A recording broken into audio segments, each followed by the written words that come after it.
I figured it out. I don't know why it connected to my other mic, but we back.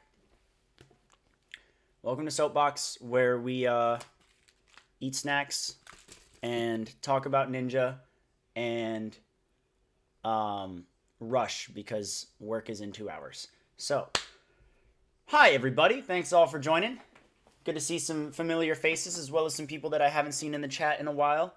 Kyle, welcome back. One of my newer viewers. You just haven't been here in a minute, I guess. KK, good to see you again. It's been a minute. Ninja Gamer, totally normal. Billy, Poke, you know, the usuals. Vitamin, good to see you. Yeah, no, we're chilling here. So today, for Soapbox, once again, we are going to take a deep dive on a certain aspect of Ninja that may be deemed controversial or maybe just has some extra layers to it that most people in the Ninja community don't really acknowledge or talk about or anything like that. And this episode is on the final stage. I was struggling on what exactly I was going to make this episode this month, but then Ninja Warrior Poland Season 9's finale happened, and it was a very close shave, and I was like, you know what? It's time we talk about the final stage, because it's long overdue. We're going to be talking about final stage in terms of its history, its role in Ninja, how people have started to move away from the final stage, what purpose does it serve as an obstacle, as well as what purpose does it serve on TV. Okay, that was terrible. All right, and so yes, later on, for those of you, thank you for bringing it up, Fix. For those of you who watched my review on Ninja Warrior Poland Season 9, you will know as well, the champion of Season 9 of Ninja Warrior Poland hit the buzzer supposedly a tenth of a second before running out of time. The lights turned red, but they also kind of flashed as if they were winning. So we are going to be taking a look at that run specifically later on in the video, in this stream. And then afterwards, we'll do a quick little discussion, as we always do for Soapbox, talking about everything that we possibly can. So, final stage. Is there a good way to do this? I feel like that question is more fitting for stage 2, but it's a good clickbaity title. All right, so what is the final stage? The final stage, or stage 4, depending on what you want to call it and what show you are watching primarily, is a tower consisting of 1 to 3 obstacles that competitors must ascend to achieve total victory, or kanzen. Very few make it there, and even fewer win. What happens when someone wins? 1 or 2 things happens, and I'm gonna let y'all guess what those 1 or 2 things are. Number 1, I'll give y'all like 15 seconds here. 15, 14.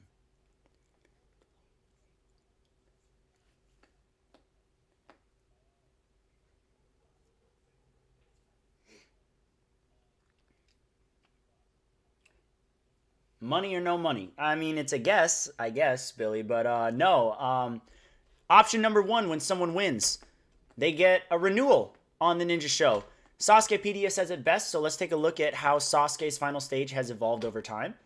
Obviously, shout out to all of the people over there working hard on Sasukepedia. Reaching the top of the tower before time runs out is referred to as kanzen, translated as complete domination, total victory as dubbed by G4, or complete victory when Yusuke won and Sasuke 31. And blah, blah, blah, final stage. We'll go to the different versions. So obviously there was the first version of the final stage, which was just a rope. And then when Akiyama won, it went over to the spider climb and rope climb that Nagano ended up winning after a very, very long era. Then we went to Shin Sasuke with the Heavenly Ladder and the G-Rope. Yuji won that one. It was changed to a rope, and this is kind of a sign of budget cuts. You know, they couldn't really afford to add a new obstacle. There were attempts at trying to make a new obstacle, but at the end, they just ran out of time and money, and they said, make a rope. So it was a rope, and Yuji won that again. Then they brought back the spider climb and rope climb. However, the walls didn't move apart because I'm guessing Inui didn't think it was safe. Yusuke won this one. Then it was changed to my favorite version of the final, the spider climb, salmon ladder, Jugodan, and rope climb. Important to note, the salmon ladder rungs are 18 inches apart and not the standard 12 inches or 1 foot. Yes, I meant the treehouse and the rope. Thank you. Great reference there. And then, of course, Yusuke beat this final in Sasuke 38.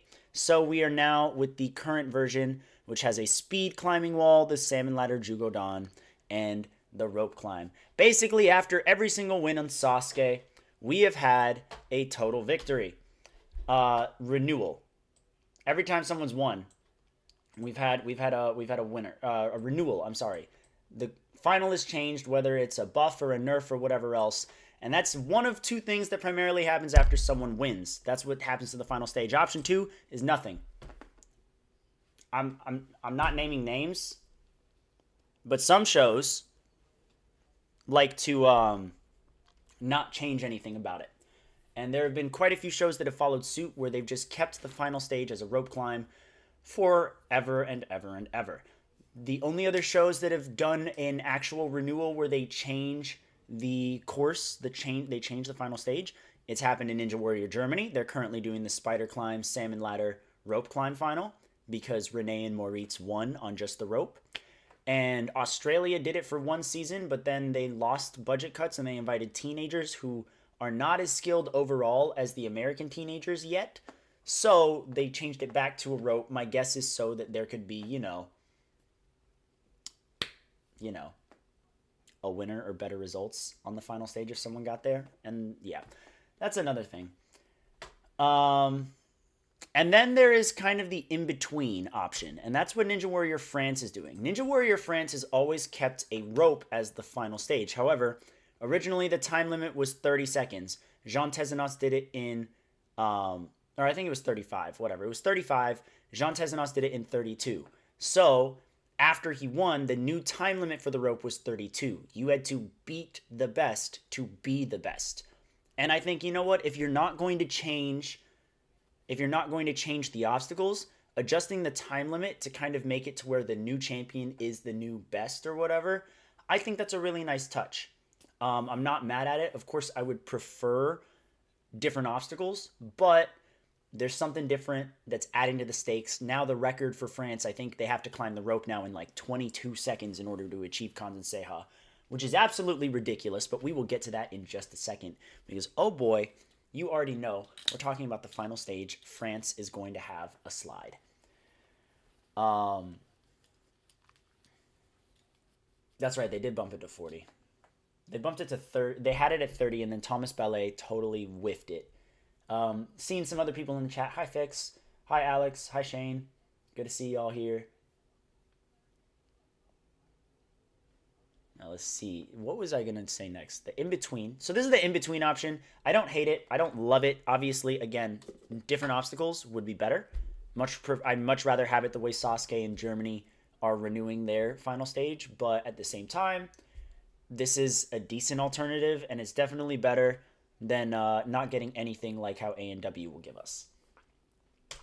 Now, here's the Jean Tezenos take. For those of you who don't know, this specific opinion is from Jean Tezenos when we interviewed him on the Sasuke Nerds. So you can find it in the interview. I'm paraphrasing, obviously. It's not exact quote, but he does say he believes the final is kind of dumb. And he admitted to like not really training on the rope after he achieved total victory. He basically said he's tired of rope climbing and it's the same thing all the time. And he spends all of his time training for Ninja, trying different technical skills, working on his grip strength, working on his precision with bars or whatever else. He's done things from the body prop to Final Frontier to the rolling escargot to the mega wall to, the power tower, all these different skills. And he finds it a little dumb that the winner is determined by a single rope climb, which is just so unlike the style of Ninja today. I've said this in chats before, but essentially, I do find it interesting that A&W and all of its spin-offs in Europe, they have all of these technical, tricky moves, but then the final is their, not weakness, but it's what they train less of, because they're training all of these different techniques, and then they get to the end, and it's pure endurance. I do find that to be a little weird. And basically, he kind of started to boycott the rope. He could beat all of this stuff, and he enjoyed everything basically up until the final stage. He just didn't enjoy it, and he stopped training for it. And you could tell because his rope attempts after that, he climbed 3 times after, they just were not good. And And so, yes, the final is old as time. It's been around since Sasuke won the very beginning, but it's also not really a skill found anywhere outside of shows. Leagues don't do a big tower climb. They don't have a final stage. Maybe you'll find a rope climb being the final obstacle of certain courses, but it's definitely not like a consistent thing. Spider climb is barely used. Salmon ladders are not really used anymore. Salmon ladders, if they're used, they're mainly used for going across to further yourself through a lane, not even really for going up anymore. So some of the most iconic final stage obstacles are definitely not really being used for final stages anymore. And maybe that means there's some merit, but also maybe there's some merit to what Jean Tezenos is saying, given the fact that there have been instances of rigging. Sorry to break it to anybody who did not already have their bubble burst. The final stage definitely has been rigged before. Now, I don't have any concrete evidence of Sasuke or Ninja Warrior Germany or a couple other shows. I don't have a real instance of them rigging the final, but there's three different shows that I specifically want to spotlight. Obviously, the first one, if you guys had to guess what that ninja show would be, what would it be? Just throwing it out there. A&W, France, and Poland is what Totally Normal said. That is exactly it. Those are literally the three we're going over right now. So, here we go. Pull. Let's talk about pull for a second. For those of you who don't know what pull is, at the top of the tower, there is somebody providing slack and pulling people up to provide a little bit of leeway for people to climb. Otherwise, their harness is completely taut. It's stuck. It's basically a straight line. When it's taut, people can still climb up. However, it creates limited movements. You can't move if it limits your range of motion if you're fully taut as well. However, if there's absolutely zero pull at all, you create this big old like loop. You know, you're climbing up and the line that your harness is attached to is there. Suddenly your harness isn't doing anything. You kind of want to have an in-between to really make sure you're giving a consistent pull up while someone's climbing, so that way they're not getting too much aid from their harness while also not limiting their movements on the rope. It's a very, very weird balance. So if we take a look at A&W Season 11, here's Daniel Gill on the final stage. As you can see right here, there's his harness, this black wire. It's pretty straight. And I would say he's being given a fair amount of pull here. He's not getting screwed over. You can see maybe a little bit of a wiggle right there to indicate, okay, it's loose enough to where Daniel can maybe make some moves, but it's tight enough to where we're not going to drop him, and we're also not going to let him go absolutely crazy, and we're not helping him ascend up. So essentially, I would say Daniel's climbing A&W 11 definitely came down more to the fact of, could Daniel get it in time, which at the time he did not. Then we take a look at Drew's climb. Now this is a different angle, yes, but take a look. Obviously, we see a little bit of a tangle around the rope here. Take a look at the letter J that is being made. This is a curve. This is a curve. It's tight. You can see it's straight right here, but they're giving him a lot more leeway in this area right here. He can make those moves, and with more slack, but not too much slack, the people at the top are able to give a bigger pull and help him get up.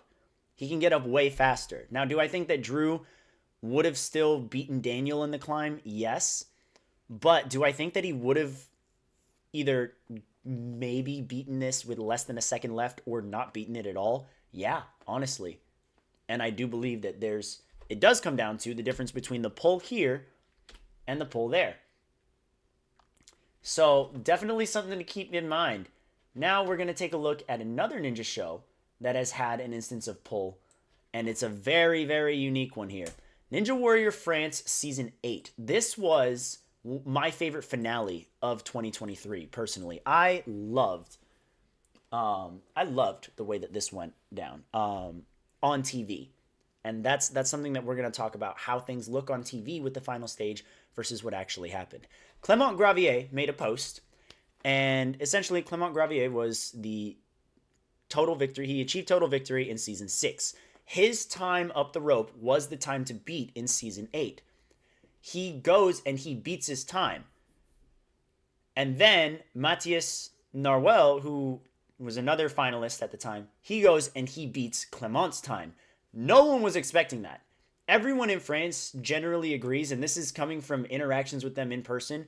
Everyone generally agrees that Clement is the best ninja in France. He is the best rope climber in France. Arguably one of the best rope climbing ninjas in the world, honestly. And that was literally from, like, I talked to Matthias and everything, and this was a few months after they filmed. They came out to Worlds last year, about 3 or 4 months after they filmed season 8. Hi, Marco. Thanks for subscribing. Appreciate you, bro. So Clement goes on Instagram to make a post here, and he says, I'm not going to lie to anybody. I didn't break my record on the rope last night. AKA when he got his second total victory, he's saying it didn't count. Here's what actually happened. He had to climb the rope twice, and the one that we saw on TV was his second attempt. The first time, he basically got 0 pull. They tried to sabotage him. That is essentially what they were... That's essentially what they were trying to do. He did it in 24 seconds, and he didn't beat it in his 23 that he was supposed to beat it in the first time, and they gave him like 0 pull. They tried to make up an excuse. Oh, your harness was... Oh, sorry. I'm saying this a little wrong. He beat it in 24 seconds. He needed 24. He beats it in 24 seconds, but they were like, we have to redo this because your harness wasn't like being properly used or something. There was a malfunction or whatever. So they give him a second, and then they go again. And he says on his second attempt, they pulled him up to make it look good for TV. He still beats it, I guess. But then they let Matthias go. Matthias is fresh. He hasn't done the final at all. Clement had to do it once before doing it again for TV. They are giving Matthias a whole bunch of pull. Like a whole bunch. And he ends up beating Clement's time. Even Matthias is surprised. And we confirmed this with Jean Tezenos as well. Again, you should watch that interview. It's on TSN, so I'm not just making this stuff up. We asked him about it. He addressed it as well. And there were like multiple athletes who were witnessing this. Of course, they were on set for the finale. They had just done stage 3 or whatever. Jean Tezenos was also a finalist in that as well, and he said he felt a difference in the harness. So, yeah. And you can see right here, he says 4 years of trying hard on rope for this. Right there. That's what he says. And of course, he's not mad at Matthias or anything. They're friends, and that's not out of their control. But why would they sabotage Clement but let Matthias win? Simple. They didn't want a 2-time winner. They want a new face of the show. And this is when the final stage starts to get blurry because, you know, it is a tower. It is an obstacle. But it is what determines the final moments of a TV show. It's the final taste of Ninja Warrior that the general audience has in their mouth until next season. People are going to remember that final stage as one of the most historic and epic moments because of the story that they spun using the rope climbs here and how they manipulated those results. So that's when we get into the Poland 9 instance. Poland season 9, I prefaced this earlier. We had Jan Tatarowicz achieve kanzen seiha with 0.1 seconds left. And I'm going to need my glasses for this so I can get super duper eagle-eyed here. However, the wide shot was used for the kanzen seiha, not for, not an up-close shot or anything like that. They show a side-by-side frame, but I don't really buy it a lot. Now, there's some things that work for it and some things that work against it. So we're going to go frame by frame right now. I've got Premiere Pro right there. We're going to go frame by frame and see if Jan won. Can I drag this down? I can make this a little bigger. Okay, so 6 seconds left. We're trying to take a look here at whether or not his arm went up. 1, All right, so now we're within 0.7 seconds. Again, in the next 0.7 of a second, we find out, if he won or not. Now, just a reminder, after this run, they cut to commercials because they were like, it's a photo finish. Did he do it? Did he not? Find out after the break. So then you come back and they reveal that he won. Totally using that to, for TV purposes, TV intensity. And I don't really blame them. If they had a photo finish this close and it's legit, I would milk it too. And I would make it a huge, intense moment. But if they're rigging it, 0.7, 0.6, 0.5, 4, 3, 2, 1. What is that? All right, let's take a look here. Let's zoom all the way in, 0.1 seconds. He's definitely reaching. Oh, I'm not trying to move this. I'm trying to move the timeline here. The lights are on. The lights are green. And a little gold. Oh, you're leaving? Okay. Hold up. Saying goodbye to wife. Love you. Come on. I'll see you tonight. Okay.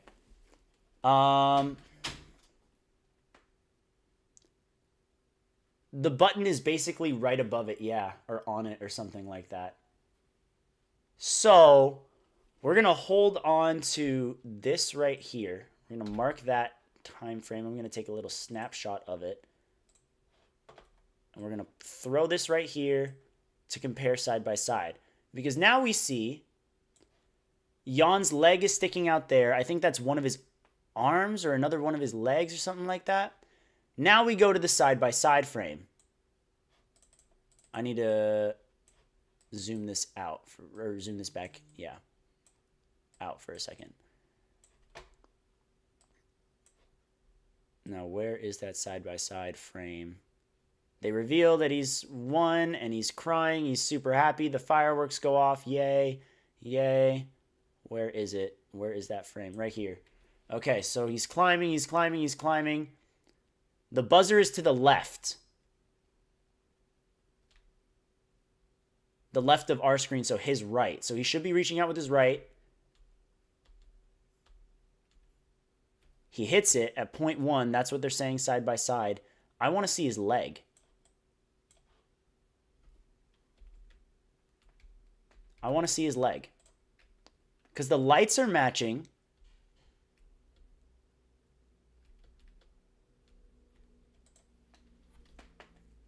The lights are matching.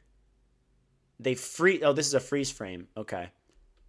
So we're not getting anything more than this. So if we compare that to the pose that he makes here, there's his arm, his right arm. I think it's legit. I think by the looks of it, it's legit. It's the same pose. The rope swung in the same direction. The lights matched in sync. He did it. Yeah. Yeah. Congratulations, Jan. A legit win. I believe it's the closest win in Ninja history. I think the only one that rivals it is Tim Champions, but we don't have it down to the millisecond for Tim Champions. But hey, I mean, more power to him. I say that's a legit kanzen. And honestly, having a moment that intense and using it the right way, I think that makes for a pretty good finale, honestly. That definitely brings the finale up in my mind a little bit. Wasn't a perfect finale. There were definitely flaws, but this is definitely not one of them. So yeah, legit, that a bit of a relief there, because what's worse? Let's talk about what would be worse here, okay? We have the outright rigging of France Season 8, or in an alternate universe, if they rigged Jan's and they just said, oh, he won and it was a photo finish and we made this all up. Like, which one's worse? I don't know. And again, that's where we come to find out that this is more of a, this is more of a weapon for them to use to build moments for TV. Not so much anymore the final holy tower that it used to be in Ninja. So yeah, Nicholas Sarquance was close, as well as David Campbell and Huyen Nguyen in Vietnam too. They were within a second as well. Hi, Donovan. So yeah, obviously we can see where the final stage can get pretty sketchy. All right, that was let's take a look. In conclusion, the final stage will remain a staple of Ninja, albeit a controversial one as time progresses. I honestly think that the final stage, if they need to change the obstacles at the very least. If they're not going to change the obstacles, I think they need to honestly take the final stage out of more things. Because you can't rig a spider climb as well as you can rig a rope climb. The rope climb, you can help them out, you can pull them up all that you want, and if they're working on it, it's whatever. If you give people pull on the spider climb, it's going to look like they're floating. Like, that's just going to look stupid. And it's going to look bad. If you pull them up the salmon ladder Jugodan, it's going to look stupid. And it's going to look rigged. And I honestly feel like that's a reason why they don't change it. I am against rope climbs as the final for that very reason. Because I'm tired of it being fabricated. I'm tired of kanzens being handed out because they want to spin a story. Obstacles that can't show signs of being rigged, I think, are huge. Why do you think the cat grab for the women's special on A&W and the All-Stars or whatever, why do you think it's a cat grab and not a spider climb? They are literally climbing up so they can still get a pull the same way as a rope.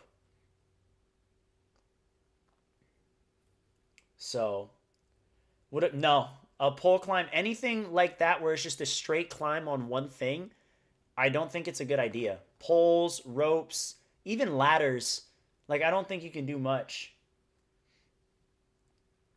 I'm just not.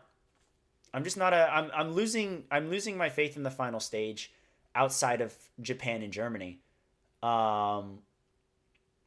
Just because it's really hard to watch. And knowing that, recently I feel like they've gotten a little better with pull on A&W. Everyone kind of got the same amount, I think, but it's just rough. It's rough to watch. It's really rough to watch. And at the end of the day, athletes are training so many different skills. They're training different types of cliffhangers, vertical limits, salmon ladders, flying bars, balance obstacles, dipper obstacles, spider, like jumping spider variants. Like they're doing all of these different things, nunchucks, cannonballs, sky hooks, batarangs, bolt cutters, everything else, and Kane moves and whatever else. And they're not, for it to come down to a rope climb that can be fabricated, I do find that to be pretty stupid, honestly, pretty stupid.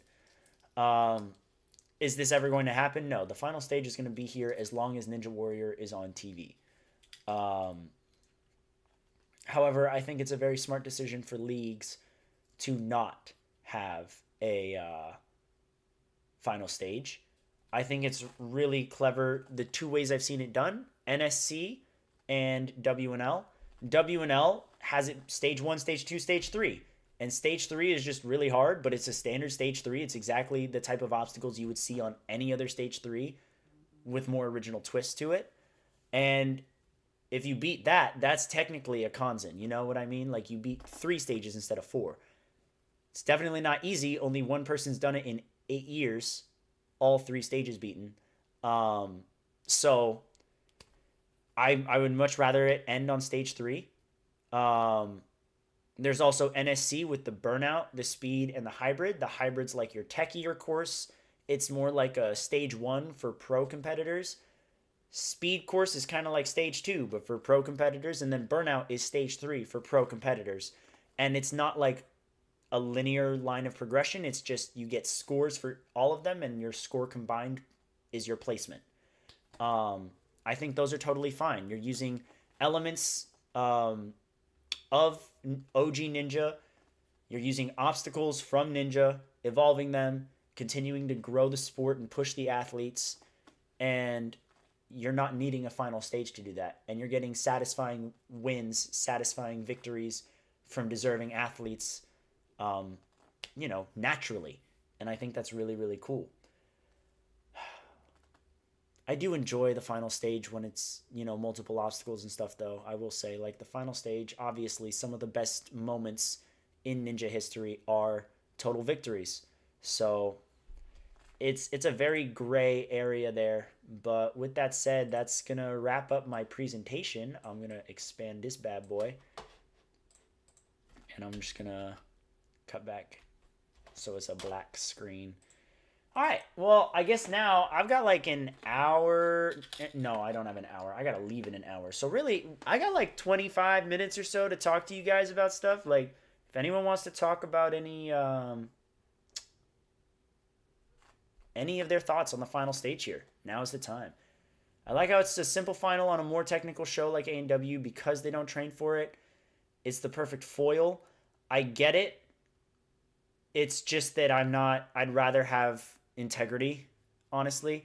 I brought this up again, like Evan said, and like I said earlier, it's the perfect foil to all of these people training tech. They're training rope climbs. They train a lot of endurance. Otherwise, they wouldn't be able to beat these stage 3s. But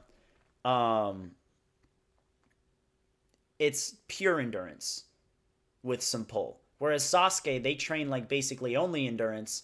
And then when they get to a more technical final stage, they struggle. If they swapped final stages, I think they do a lot better, personally. I think the Americans would do better on the Japanese final, and the Japanese would do better on the American final.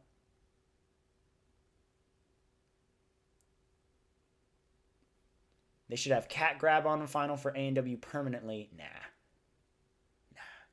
Final stage is undeniably made for some of the best moments in Ninja. I can only vouch for Sasuke, but like at least 4 to 5 of those climbs are legendary. I'd say 4 of them are. 4 of them. I can't really give it to a couple of those climbs, but I'm going to put a poll in the chat as well.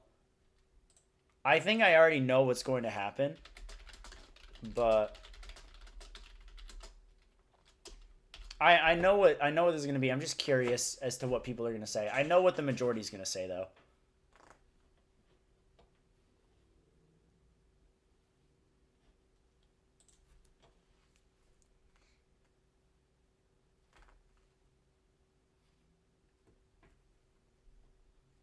Oh, someone voted yes. Interesting.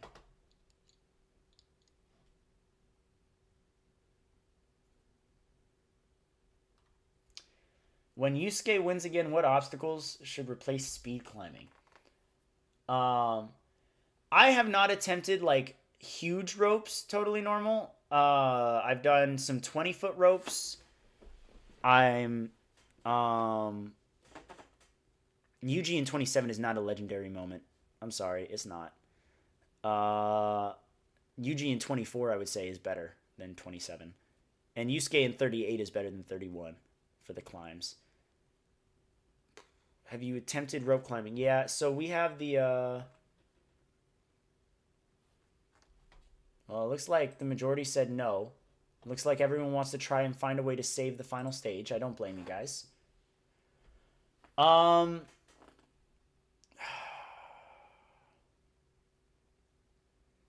No, I'm sorry. I keep getting distracted here. We have an endless rope at level up. It's supposed to be like a rope treadmill that like as you climb, it goes down so you can keep climbing and climbing. However, it doesn't always work the smoothest. I think it's just old equipment. I know it worked really well before, but I would love to. I would love to try some big ropes. I don't think I've ever really climbed a rope taller than 30 feet, and that was not in North Carolina. So it's been a while since I've climbed a rope that tall. Um, Still very exciting though. I typically am climbing like 20 to 25-foot ropes, which isn't saying much because I can jump and already be up like 8 to 10 feet, you know? You think it's underwhelming because it's predictable, Shane. But the fact of the matter is, it is one of the most, like, it's not the most iconic climb. The iconic climb is 100% Nagano's. But Yusuke's climb in 38 is the most badass because he made it look easy. He genuinely made that look easy. Um, yes, it took him 3 tries to do it, but I would say he would have had it in 36 anyways, so whatever. And it was raining. Yep, I just think it's so tough, you know, like it just looks tough. In every sense of the word.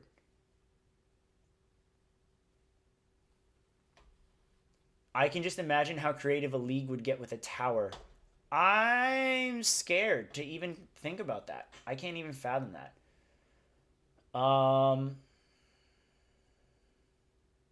If Yusuke wins again, what should the replacement obstacle be for the speed climbing? Honestly, I feel like they should also get rid of the salmon ladder. They should replace the salmon ladder with something. I don't know. I'm personally kind of like, okay, the salmon ladder can stay for a second version, but after that is eh.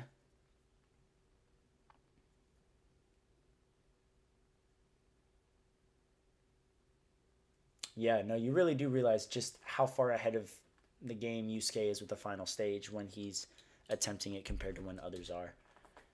Um,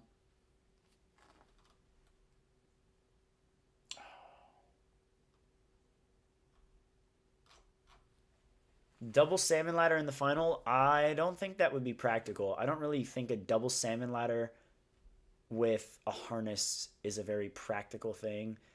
Well, okay, you know what? Are you planning are you thinking of having 2 bars, so like 1 bar on each salmon ladder, or you have to transfer the bar with you to the other salmon ladder?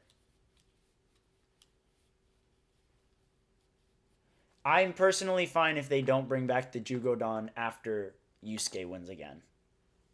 I'm fine with them switching out the speed climbing and the salmon ladder after. Hi, DJ.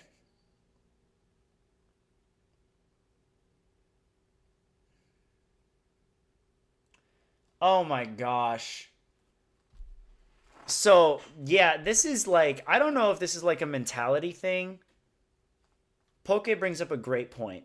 It's the European phenomenon of people complaining and calling the final stage impossible. It's literally like every time there is a final stage and someone loses, they call it impossible. In France, they called it impossible until Jean Tezenos did it. In Poland, they've been calling it impossible all this time. In the UK, they thought it was impossible until Tim Champion did it. In Austria, people thought it was impossible. In Germany, people thought it was impossible until Rene and Moritz did it. And then they got the new final stage and they sucked on it, and people thought that that was impossible. And it's like, no, it just, the nice thing about the new final stage, the 32 to 38 final, it requires perfection. You cannot mess up once or you lose those seconds and you're done. Like, sorry that you have to actually put like maximum effort into winning instead of just climbing a rope and betting on your harness pulling you. It's a very, honestly, a very European trend. A very European trend. Because I've only seen those complaints from European ninja fans. I have not seen that from the Japanese. I have not seen that from the Americans. I haven't seen that from the Australians. I haven't seen that from anyone in Israel or anywhere else in Asia. I've only seen that as a complaint from the Europeans. And I don't know if it's a mindset thing. I don't know what the culture's like there competitively, but that shit got to stop. That's stupid. It's a stupid mindset to have. It's a stupid way to think. I remember when Jay Lachey was on Germany for the Four Nations special, he climbed the final stage, he beat it, and Joel Matley commented on his post, like asking if he thought it was doable in 30 seconds, trying to be like, If you don't think it's doable in 30 seconds, then like we should talk to the producers to get them to change the time limit. That's what I was assuming. That's what he seemed to be implying. Um, and Jay basically said what I said. Like, if you're perfect on it, you could do it in 30 seconds, but you have to be perfect on it. And if you're not, you're screwed, which I think is perfectly fine. It's the final stage. Um, some things to note about that, though. Only two people had tried it before. They had, in Germany, they had not done it at the time. They had just watched people get murked because they whiffed the salmon ladder. The other thing is the salmon ladder rungs were 18 inches apart in the regular season, and when Jay did it, they were just 12 inches apart. So it's already different automatically right there. Um, yeah, vertical devil steps is just a ladder, shaman. I don't know about that. But yeah, it's a really dumb argument, and Philip Gothard got close. He just had a terrible attempt this past season. I do think that it's very much possible in Germany. Um, yeah, Moritans did not put effort into that at all either. Like, to see two bad attempts and then a decent attempt with a bad finish and still think that it's impossible is actually dumb, because you see all of these different ways that you can change your strategy and solutions to the problems that you're having, and you're just still claiming it's impossible. It's a real head scratcher. It's real stupid. Um, yeah. Does Europe have a losing mentality with Ninja overall? Europe has a losing mentality with Ninja when it comes to comparing themselves to the rest of the world. They very much underestimate themselves, um, specifically in Germany and Switzerland and Austria. They're like a little community, those three countries. And they're all really talented, like really talented. It's ridiculous how good they are. But basically, when Renee went to WNL, he went to Worlds in 2020. He failed on stage three. He made it to stage three, mind you. Failed on stage three. Got like 12th place out of like 300 people in his division. And the only people that beat him were like the usual suspects. You had like Joe Moravsky in there. I think Najee Richardson got him. Daniel Gill. Something like, they were big names. They were big names. Um,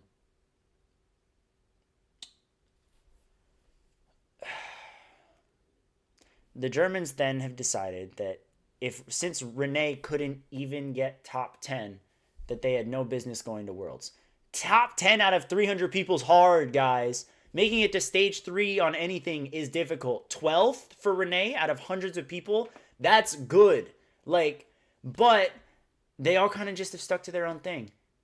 And now, like, there's this guy, Frank Schmidt-Peter. Some of you would know Frank Schmidt-Peter. He is competing in WNL. He's going to come out to Worlds. And when you're around that age range, you can choose to be either in the adult division or the elite division. And the elite division is where you'll find your guys who are typically on the show. The really, really good people. Some big elite names from around the world. Obviously, like Joe Moravsky, Jay Lachey, Josiah Papel, Shneor Sameok, the 16-year-old who won in Ninja Israel. He's competing in elites. I believe he's flying out. Clement Gravier, two-time champion of Ninja Warrior France. He's coming out. Like, yeah. Like, they're really good ninjas. Frank Schmidt-Peter has gone around to Europe and is, like, all around Europe and has done all these competitions against Germans, Swiss, Austrians, French, Brits, Polish, and he's consistently in the top 10 or 15 in all of Europe. So I'm like, dang, you're really good. He's choosing to do the adult division. For reference, I'm doing the adult division this year because I'm not good enough to compete against the pros right now. Personally, I think Frank is. And I think that he could easily do very well in elites. But I'm unsure as to why he's choosing to do adults. Maybe he wants to just relax, have a bit more fun. Or maybe he thinks that he just is going to have a better chance at winning in adult than elite. Which, as an athlete, I'd be like, if I were as good as he was, I would go elite personally. I would want the competition. That's just me. But Yeah, no, that's I'm not bashing him or anything like that. I'm actually very excited to compete with him on stage one. It's going to be really cool. But yeah, it's just a weird mentality there.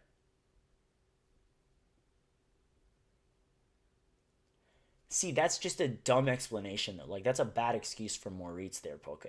And you know that. You already know.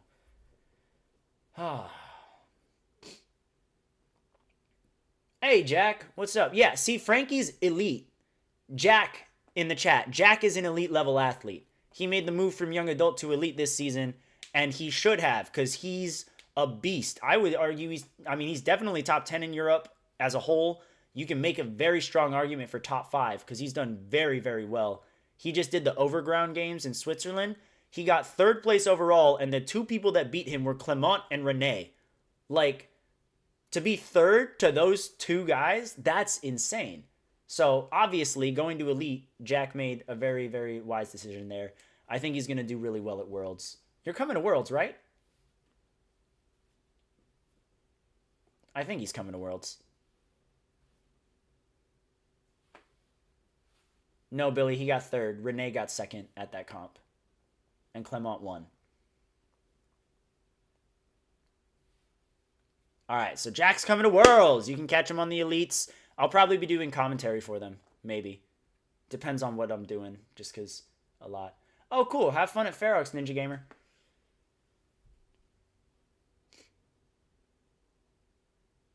Best ninja in the UK. I mean, that's a really tough one. Jack is going to be modest. He's going to say it's Hollis or Tommy.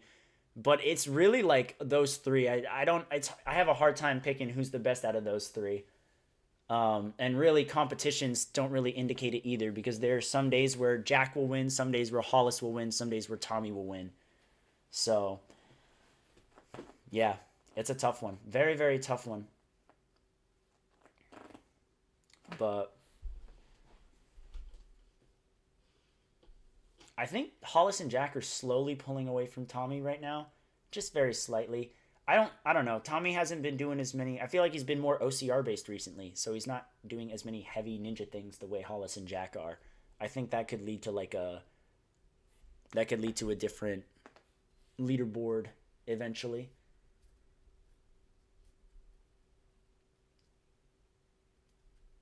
I don't know. I'm just going off of what I've seen on socials. Oh yeah, and he has an injury right now, so he's definitely third. Duh. No, I feel bad saying that.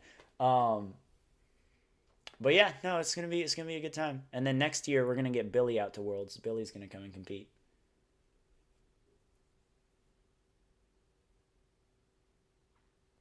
I'm so excited about Worlds, guys. Dude, I got a month until regionals. I cannot wait. Oh my gosh. I cannot wait.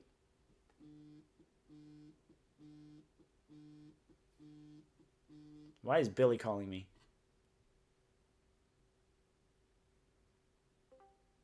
Billy? Hello, hello. This is weird. There's like a minute delay or something, and I'm hearing now. It's just, how am I here? What are you calling me for? You just said I'm muted in Discord. Guys, can you hear me? Chat? Look at the time. Look at the time I sent the bloody thing. Oh, that was an Yeah, hour that was ago. ages ago. Yeah, no, that was the beginning. That was the beginning. Never mind. Never mind. Yeah, I'm not needed anymore. Oh, okay. Then what are you doing? Get off my stream, bro. What are you? Alright. Oh man. No, I'm super excited. Like regionals is gonna be huge. I'm so ready. Also, if you guys are wanting some cool ninja stuff, there's a lot of ninja stuff going on right now. Currently, there is the yeah, I can't believe Frank didn't get accepted. But anyways, so this weekend is the Northeast Regionals, and next weekend and the weekend after that. But this weekend is the elites and the adults. So some names that you guys would probably recognize. Jackson Erdos is competing tomorrow. Um,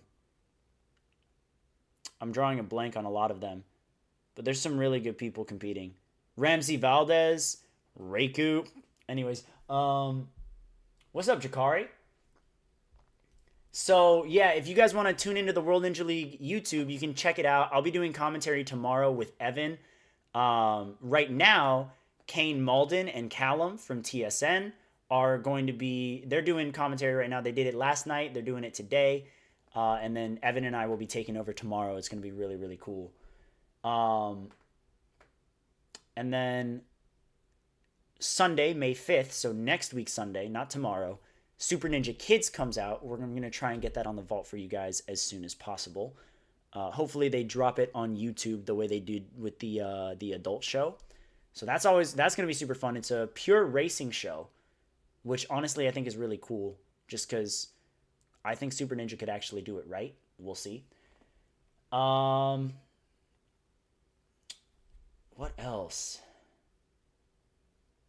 What else is coming out? May 12th is the Women's Championship for A&W. May 27th is the Couples Championship. And then June 3rd, they start the official Season 16. Yeah, and then if you guys want to tune in to my regional, the Southeast, I'm facing off against a bunch of people in the South. Let me see what I have to land in order to like qualify for Worlds. But I'm competing on May 19th at like 10 a.m. Eastern. So it's going to be a real fun one. I believe because it is Motive, it's Brett Sims. Brett Sims is doing the course. I believe that means on the mic is either going to be Ryan Stratus or Booty Cothran.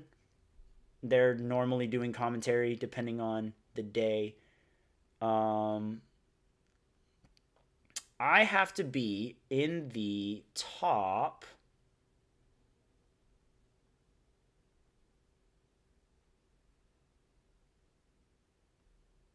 I have to be in the top 24 to qualify for Worlds. I think I got that, honestly. As long as I don't choke, I think I got that. So hopefully it's been real. Training's been going real good. I'm feeling pretty good about it. I have my sights set on stage 1. I just want stage 1 at Worlds. I want that buzzer. How many am I facing? Oh, what's up, Chad? I think that's Chad. How many are we facing? I think there's like, I don't think everyone's going to show up in our division. Shout out Chad. He's already qualified for Worlds based off of regular season points. He ended the regular season in the top 3 in our region. So he's going straight to Worlds. He's going to get to full send at regionals, and we're going to see him link everything, and he's not going to miss anything at all. He's just going to the whole course, both of them, both courses.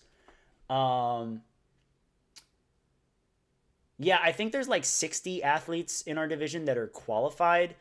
I don't think all 60 are going to show up. So I don't know, but I'll probably still have to be on like the top half of the leaderboard to advance or something. I'm expecting there to be like 35 of us at the very least showing up to regionals. So I am going to have to beat a good amount of people, but I'm still optimistic, you know?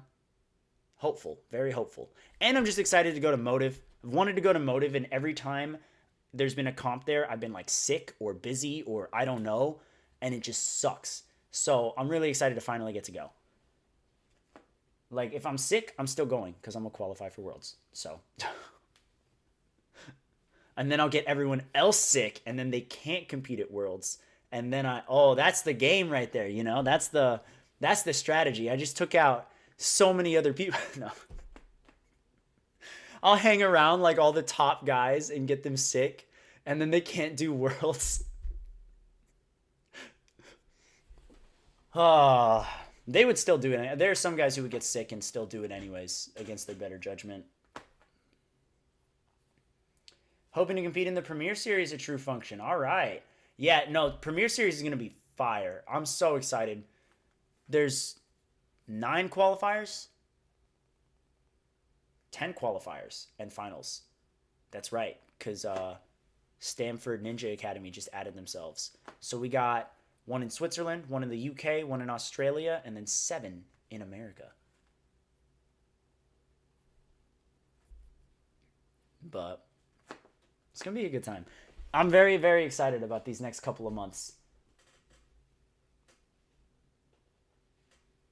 Yeah, Nate Hansen's new gym is one of them, Arc Ninja over in Colorado. We haven't really had a huge WNL presence on that side of the United States. So, um, definitely very excited to expand into that area. Obviously, Colorado's a huge spot, home of like Caden Lebsack and Max Feinberg and Hans Hertz, and there's a lot of West Coast ninjas as well that just aren't getting as much WNL experience. They're doing a lot of UNAA, so I'm really excited that we get to dip into there. What is my strong point and weak point in terms of training? I almost want my coach to answer this. I want to know what he thinks. No, I think my balance and agility is probably my strong suit. I definitely have good footwork. I've never really made a mistake on a balance or agility obstacle, um, unless I don't know who Caden Lebsack is, honestly. Um, yeah, I'd have to like really really be out of it to mess up on a balance or agility obstacle there. My weak point right now, I haven't. I've been working on my grip, but I haven't done as many endurance runs as I should have. Like I definitely need to work on my endurance, my cardio in that sense for courses. That needs to boost up.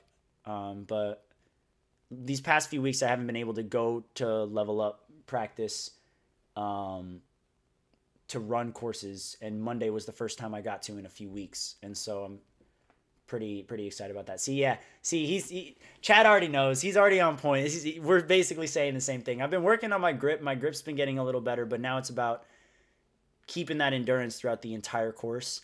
I also find that while I'm doing course runs, I'm taking more rest time than I need to. Um, Sometimes I'll take like 5 seconds of rest before an obstacle, and I really don't need to rest at all. I'll hop on an obstacle and be like, why did I stop? I could have just gone right through it and still linked this lane or still done it quick and everything else. Um, so I just need to start trusting that a little more. Um, Also, my hands get naturally very sweaty, so I chalk up a lot, and that takes up a lot of time. I just gotta, I just gotta make sure that I'm planning those moments where I'm resting and chalking and stuff a little better, because when I'm on the obstacle itself, I feel like I'm moving pretty smooth compared to other people as well. Like the movement through the obstacles, they're quick, but the 3 seconds between obstacle 1 and 2, the 2 seconds between 2 and 3, the 4 seconds between obstacles 5 and 6, like all of that adds up, and then I end up lower on the leaderboard because I'm moving slower. So I really gotta start getting more comfortable with that. The regionals are a flow course and a challenge course. The flow course, they're trying to apparently go for more speed things. So like that one. I just gotta pedal to the metal. Like I cannot stop unless there's something like I don't know. Oh, another weakness. Hint, hint, wink, wink, Chad. Um, I've never done a TikTok in my life, like a pendulum, and I would love to like actually use it. I should have used it as an actual pendulum when you had it set up for that comp, Chad, because I just used it as a big old hammer drop, as a big old swing, and I didn't use it as like an actual like TikTok to build swing. But I have not done that, and they're making a comeback now, and I don't want them to. You set one up today. Let's go. Okay, cool. Because I'm gonna be there. I'm gonna be there. Yeah, it's gonna be a fun. It's gonna be a fun one. But I definitely need to work on that. I feel like that's one of those moves that's just so unique that I have not trained, and I feel like they could end up putting it in worlds, or they could put it in regionals, or it could show up anywhere. It shows up pretty much anywhere and everywhere, and I've still never tried one. So, WNL and UNAA are the big two ninja leagues. I guess you could say that WNL is bigger right now by the numbers, but they're the ones that have gone on the longest. They're accessible to like athletes of different ages and stuff. So yes, WNL is making a lot of. They're making it more and more accessible. I would like if you're just getting into the sport. I feel like a few years ago, people would have told you go do UNAA, because UNAA's format, you get points for every obstacle you clear or whatever, and you just try every obstacle and get points. So it allows people to, keep going and not get discouraged by a fall. But now WNL has tier 2, and that's very much for beginner level athletes, so that way they're not getting their butt whooped by advanced athletes who have been training for years. And tier 2 has been really good. Tier 2 is how I started. Tier 2 grew tremendously this past season as well. There were 200 athletes when I competed in tier 2, and there were 300 at the finals this year. It was just a couple weeks ago at the finals. And I definitely would recommend tier 2 to those who are like just getting into the sport, getting comfortable with competitions. I know internationally, tier 2 is not as popular just because they don't want to do a competition leading to a championship where they fly all the way to the United States to go and compete in a gym. They want to go and compete in like an arena, like tier 1's world championships. And I understand that for the experience, but at the same time, like, if you're not giving the beginners something to shoot for that's a little more realistic early on, I feel like that's how they don't get involved in the sport. I feel like that will discourage more of the athletes, especially the younger ones, and then they won't even want to try tier 1 in the future. You know what I mean? That's just my take on it. I would love to see more tier 2 competitions, but even then, they're only really happening on the East Coast and in Texas right now. We need to get some on the West Coast. We need to get some in other countries. That's my personal take. But the nice thing is when you're doing runs, you don't really hear the commentators like ever. Very few times do you hear commentators. They're normally tucked away in their own little sound booth, so they're not blaring in your ear.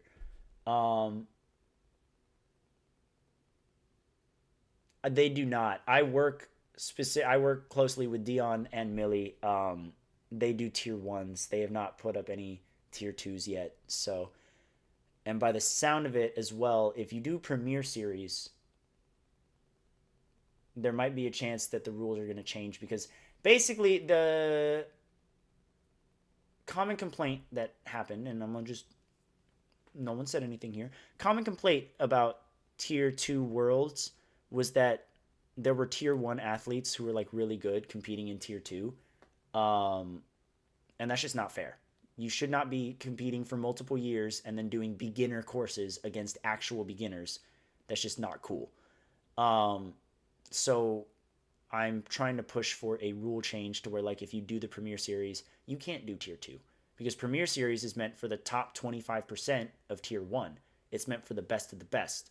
If you're in the best of the best, you should not be doing beginner courses and beginner competitions against people who are just learning how to lâcher.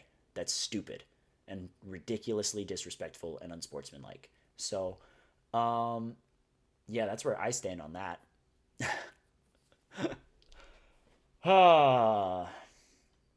So I'm trying to see what it is. And so if you do Premier Series, you would basically have to do tier 1, which is fine because at True Function they only host tier 1 competitions anyways. But I'm really hoping for some more competitions in the UK in the coming seasons. I have a lot of plans where right now it's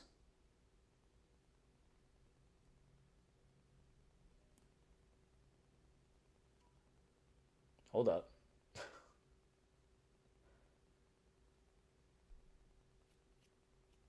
There's a chance that I will be working with 10 different countries for Ninja this coming season. I'm hoping, at the very least. Fingers crossed everything works out. I've had to finalize some deals, and we got some good stuff. We got some real good stuff. 10 different countries.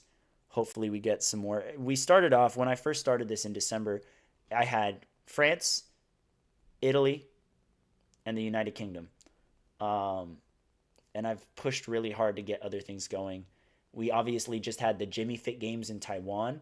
That was the deal between the league and the event itself. That was organized by me, most of it. And then there's partnerships that are pre-existing that I'm already working on and trying to keep in contact with, so that way we can make everything work. Barbados Ninja Throwdown's a big one. Hopefully, we'll officially put that on our WNL Season 10 list. That'll be really fun. But, yeah. I'm really excited to see how this is going to expand. I'm super excited. All the international stuff. It makes me so excited because potentially going from handling 3 countries to working with like 10, I think that's a pretty good sign of progress there.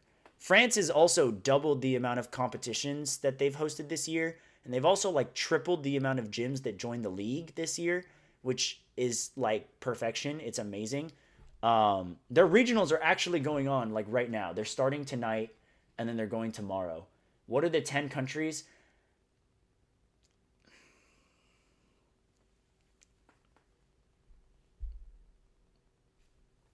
I'll tell you guys because honestly, the people who stick around this long, no one's gonna watch this back and watch the whole thing. So France, Italy, UK staying. Um, I'm working on further relationships with Taiwan. Um, we have league partnerships this past season with Canada, Australia, and Israel. I plan on following up with those to renew those contracts and have them continue to be our partners. Already speaking to a couple of those partners as well right now. Very well connected with a couple of those communities at the moment. Um,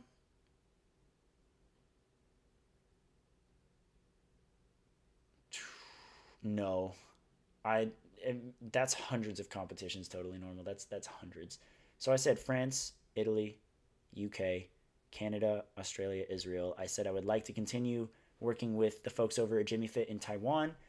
Um, I've also come into contact. Team Hong Kong might be coming over to Worlds this year. Might be. We'll see. They qualified via Jimmy Fit. And they also signed up for the league, so they can host WNL competitions there. So I'm going to see what happens there. Um, One that we're very close to. Again, you guys cannot say none of this. We're very close to finalizing an official partnership with the Czech Republic. They're going to be hosting a large amount of big events, and they are trying to rope in the Polish ninja community as well.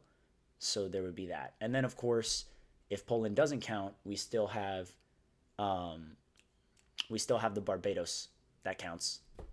Barbados Ninja Throwdown. So with Poland, it would be 11. With potentially some other people that I'm reaching out to, I wouldn't be surprised if a year from now we're at like 12 to 15 different countries outside of the United States doing WNL. That's the goal. Um, I definitely have the friends and the partners and the connections to do so, but we'll see. I'm not saying those countries' names because I'm not putting any expectations on them. I have not made any official talks with them, so I'm not, you know. If you want to take a guess in my Discord DMs later, you can, but I'm not saying it on stream.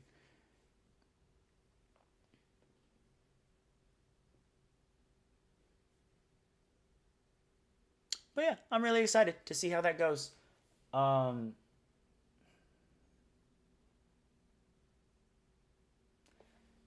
the UK is a peculiar one, and I do plan on having some conversations at some point, which is going to be very, very fun, honestly. Very fun.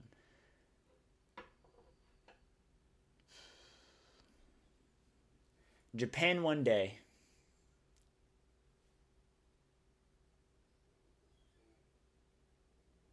I don't know. I have no plans of.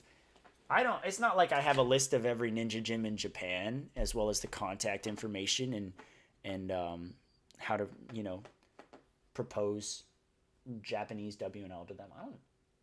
I don't know what you guys are talking about. I don't know what you guys are talking about.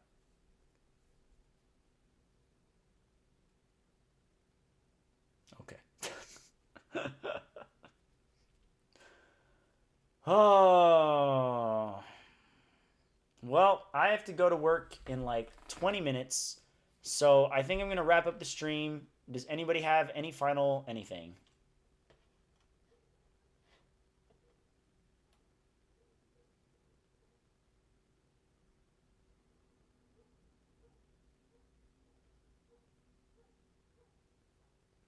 Nope. Okay.